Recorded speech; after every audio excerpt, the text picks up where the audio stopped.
ഞാൻ വണ്ടിയിലാ ചിന്തിച്ച അങ്ങനെ കുറച്ചേരം അങ്ങനെ സൈഡാക്കിട്ടതാ. എന്താ വണ്ടി കരിമ്പന്തോട്ടാ.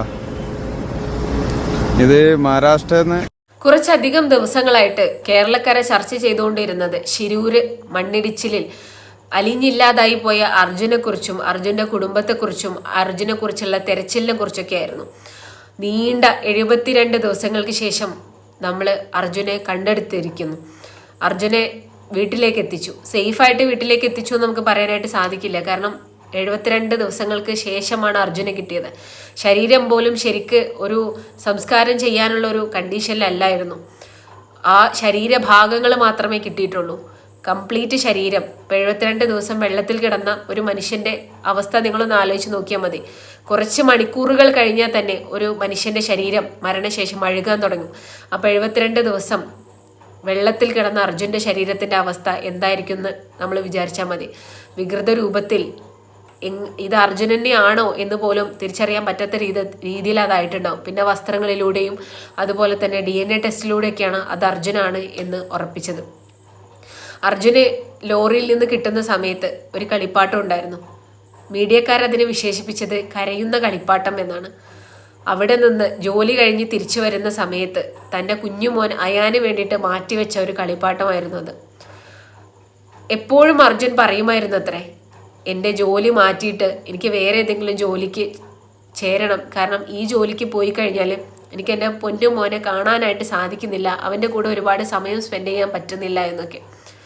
എന്താണെങ്കിലും ആ ഒരു പോക്ക്, അവസാനത്തെ ആ പോക്കിൽ നിന്നും തിരിച്ചു വരുന്ന സമയത്ത് കുടുംബത്തിലുള്ള ഒരാൾക്ക് വിളിച്ചിട്ടുണ്ടായിരുന്ന ശബ്ദ സന്ദേശം വളരെയധികം സോഷ്യൽ മീഡിയ ചർച്ച ചെയ്യപ്പെടുന്നുണ്ട്.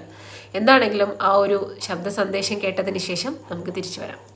ഞാൻ വണ്ടിയിലാ ചിന്തിച്ച അങ്ങനെ കുറച്ചേരം അങ്ങനെ സൈഡാക്കിട്ടതാ. എന്താ വണ്ടി കരിമ്പന്തോട്ടാ. ഇത് മഹാരാഷ്ട്രന്ന്. വളരെ കുറഞ്ഞ സമയം മാത്രമുള്ള ഒരു ഓഡിയോ സന്ദേശമാണ് നമുക്ക് കിട്ടിയിട്ടുള്ളത്. അത് ചിലപ്പോൾ മുഴുവനായിട്ട് ഉണ്ടാവും.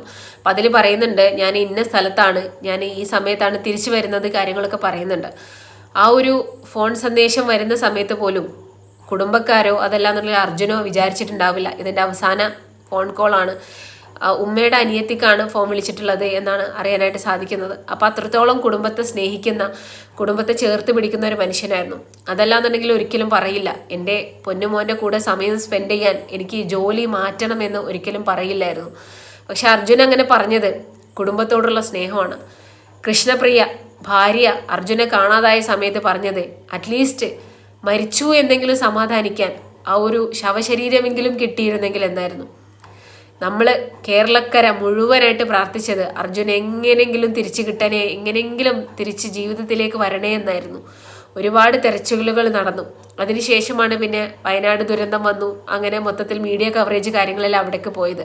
പക്ഷേ ആ ഒരു സമയത്തും മീഡിയക്കാരുടെയും അതുപോലെ തന്നെ മനുഷ്യന്മാരുടെയൊക്കെ ശ്രദ്ധ പോയ സമയത്തും അർജുന് വേണ്ടിയിട്ട് ഘോരമായിട്ട് പ്രവർത്തിച്ചിരുന്നത് അർജുൻ്റെ ലോറി ഉടമസ്ഥൻ മനാഫായിരുന്നു. മനാഫിൻ്റെ സാഹസികമായിട്ടുള്ള ഒരുപാട് പ്രയാസങ്ങൾ തരണം ചെയ്തുകൊണ്ടാണ് ആ ഒരു ഓപ്പറേഷൻ, തെരച്ചിൽ ഓപ്പറേഷന് വേണ്ടിയിട്ട് വീണ്ടും നിർത്തിവെച്ച ഓപ്പറേഷൻ വീണ്ടും സ്റ്റാർട്ട് ചെയ്യാനും അർജുനെ കിട്ടാനുമുള്ള ഒരു രീതിയിലേക്ക് അത് എത്തിയത്. 72 ദിവസങ്ങൾക്ക് ശേഷം അർജുനെ തിരിച്ചു കിട്ടിയ സമയത്ത് അത് മനാഫിൻ്റെ കൂടെ വിജയമായിരുന്നു. ഞാൻ തിരിച്ചു വരികയാണെങ്കിൽ നിങ്ങളുടെ പൊന്നു മോനെയും കൊണ്ടേ വരുള്ളൂ എന്ന് മനാഫ് അർജുൻ്റെ അമ്മയ്ക്ക് കൊടുത്ത വാക്ക് അത് അതുപോലെ തന്നെ പാലിക്കാനായിട്ട് സാധിച്ചു എന്നുള്ളത് വലിയ സന്തോഷകരമായിട്ടുള്ളൊരു വാർത്തയാണ്. എല്ലാവരും ഉപേക്ഷിച്ച സമയത്ത് മനാഫാണ് ചേർത്ത് പിടിച്ചിട്ട്, ഇല്ല ഞാൻ അർജുനെ കണ്ടുപിടിച്ച് കൊണ്ടുവരുമെന്നുള്ള ഉറപ്പിൽ അവിടെ തന്നെ നിന്ന് നീണ്ട 72 ദിവസത്തെ പരിശ്രമത്തിന് ശേഷം അർജുനിലേക്ക് എത്തിയപ്പോഴത്തേക്ക് ഒരുപാട് വൈകിയിരുന്നു. പക്ഷെ നമുക്ക് സമാധാനിക്കാം, അന്ത്യകർമ്മങ്ങൾ ചെയ്യാനെങ്കിലും ആ ഒരു കുടുംബത്തിന് സാധിച്ചു എന്നുള്ളത്. അതൊന്നുമല്ലാതെ ഒരു മനുഷ്യനും ഒരു സൂചന പോലും നൽകാതെ അരുൺ ഈ ഒരു ലോകത്ത് നിന്ന് മറഞ്ഞു പോയിരുന്നെങ്കിൽ അത് ഭാര്യ കൃഷ്ണപ്രിയക്കും മകൻ അയാനും അമ്മയ്ക്കും കുടുംബത്തിലുള്ള എല്ലാവർക്കും ഒരു തീരാ നോവായി മാറിയനെ. പക്ഷേ അന്ത്യകർമ്മങ്ങൾ ചെയ്തുകൊണ്ട് ഈ ഒരു ഹിന്ദു ആചാരങ്ങളനുസരിച്ച് ആത്മാവിന് മോക്ഷം ലഭിക്കാനും അതുപോലെയുള്ള കാര്യങ്ങൾക്ക് വേണ്ടിയിട്ട് പ്രാർത്ഥിക്കാനും അന്ത്യകർമ്മങ്ങൾ ചെയ്യാനെല്ലാം അവസാനമായിട്ട് അർജുൻ കണ്ണാടിക്കൽ എത്തി എന്നുള്ളതാണ് ഏറ്റവും വലിയ സന്തോഷകരമായിട്ടുള്ള ഒരു വാർത്ത. ഈയൊരു അന്ത്യകർമ്മങ്ങൾ നടക്കുന്ന സമയത്ത് അർജുൻ്റെ സഹോദരനാണ് ചിതയ്ക്ക് തീ കൊളുത്തിയത്. പക്ഷെ ആ സമയത്ത് അയാനെ അവരൊരുപാട് ശ്രമിക്കുന്നുണ്ടായിരുന്നു, അയാൻ എങ്ങനെയെങ്കിലും തീ കൊളുത്താൻ വേണ്ടിയിട്ട്. വിളക്ക് അതിൻ്റെ അഗ്നി ഇവിടേക്ക് എത്തിക്കുകയാണ്. ഇനി ആ നിലവിളക്കിൽ നിന്ന് അഗ്നി ആ ചിത കൊളുത്തുന്നതിലേക്ക് പകരുകയാണ്. അവിടെ നിന്ന് പിന്നീട് ആ അഗ്നിനാളം ചിതയിലേക്ക് പകരും. അതോടുകൂടി അർജുൻ ഓർമ്മയാവും, അർജുൻ അഗ്നിയായി മാറും. ഏറ്റവും സങ്കടകരമാകുന്ന കാഴ്ചകളിലേക്ക് പോകുന്ന ദൃശ്യങ്ങൾ. കൃഷ്ണപ്രിയയും മകൻ അയാനും എത്തുന്നു ആ ചിതയ്ക്ക് അടുത്തേക്ക്. അഞ്ജിത കണ്ടു നിൽക്കുന്നതോ എനിക്ക് വിവരിക്കാൻ കഴിയുന്നതിനോ ഒക്കെ അപ്പുറത്തേക്കുള്ള സങ്കടകരമായ കാഴ്ചകളിലേക്ക്. ഇനി അവൻ കരയുകയാണ് അയാൻ. പക്ഷെ ഇതൊക്കെ മനസ്സിലാക്കിയിട്ടാണോ എന്നൊന്നും അറിയില്ല. പക്ഷെ ഏറ്റവും ഒടുവിലായി അയാൻ അവന്റെ അച്ഛന് ചിത കൊളുത്താൻ എത്തുന്നു എന്നതാണ്.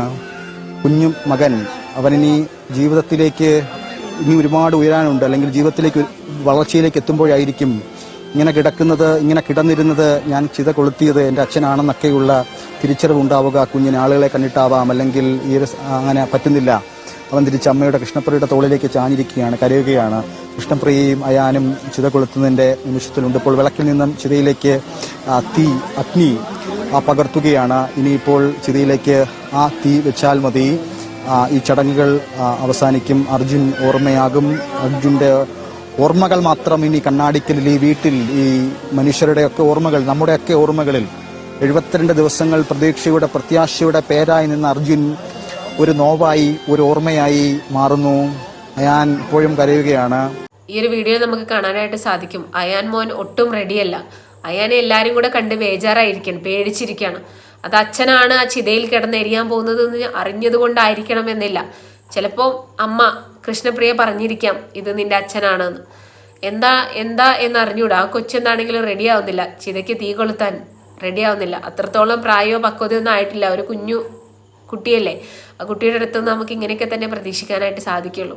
പിന്നെ അവസാനം ആ ചിതയ്ക്ക് തീ കൊളുത്തിയത് അർജുൻ്റെ തന്നെ സഹോദരൻ തീ കൊളുത്തിക്കൊണ്ട് അങ്ങനെ 6 അടി മണ്ണിൽ അവരുടെ വീടിൻ്റെ പിറകിൽ തന്നെ അർജുൻ അന്ത്യവിശ്രമം കൊണ്ടു.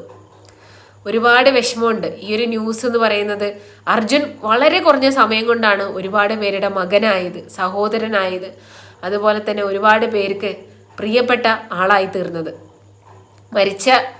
മരിച്ചതിന് ശേഷം ഇത്രയും പേരുടെ മുന്നിൽ പ്രിയപ്പെട്ട ഒരാളാവാൻ സാധിച്ചത് ഒരു ഭാഗ്യം തന്നെയാണ്.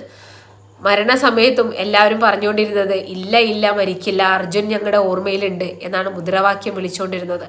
ആയിരങ്ങളാണ് അർജുൻ്റെ ചടങ്ങ് കാണാൻ വേണ്ടിയിട്ട് കണ്ണാടിക്കൽ വീട്ടിലെത്തിയത്. അത്രത്തോളം ആളുകൾ അർജുനെ സ്നേഹിച്ചിരുന്നു എന്നാണ് അതിൽ നിന്ന് മനസ്സിലാക്കാനായിട്ട് സാധിക്കുന്നത്. അർജുൻ ഒരു രാഷ്ട്രീയ പ്രവർത്തകനല്ല, അതല്ലാന്നുണ്ടെങ്കിൽ ഒരു എന്തെങ്കിലും സാംസ്കാരിക രംഗത്ത് പ്രഗത്ഭനായ ഒരാളൊന്നുമല്ല. വളരെ സാധാരണക്കാരായിട്ടുള്ള ഒരു മനുഷ്യനെ ഇത്രത്തോളം സ്നേഹം കേരളക്കാരെ നൽകിയിട്ടുണ്ട് എന്നുണ്ടെങ്കിൽ അത് നമ്മുടെ മലയാളികളുടെ മനസ്സിൽ ഏറ്റ മുറിവ് തന്നെയാണ്. അർജുൻ കാണാനില്ല എന്ന് പറഞ്ഞ് അവിടെ നിന്ന് അങ്ങോട്ട് ഓരോ മലയാളിയും പ്രാർത്ഥിച്ചുകൊണ്ടിരുന്നത് എങ്ങനെയെങ്കിലും അർജുനെ തിരിച്ചു കിട്ടണേ എന്നായിരുന്നു. നമ്മുടെ പ്രാർത്ഥനകൾ എന്തോ പടച്ചോൻ കേട്ടില്ല എന്ന് തോന്നുന്നു. അർജുൻ ഈ ഒരു ലോകത്ത് പ്രയാസപ്പെട്ട് ഇനി ജീവിക്കണ്ട എന്ന് പടച്ചോൻ വിചാരിച്ചു കാണും. എന്താണെങ്കിലും തിരിച്ചു വിളിച്ചു. പടച്ചോന് ഇഷ്ടമുള്ളവരെങ്ങനെയാണ് നേരത്തെ തന്നെ തിരിച്ചു വിളിക്കും. എന്താണെങ്കിലും അർജുൻ്റെ കുടുംബത്തിന് സമാധാനമുണ്ടാവാൻ നമുക്കുള്ള എല്ലാവർക്കും പ്രാർത്ഥിക്കാം.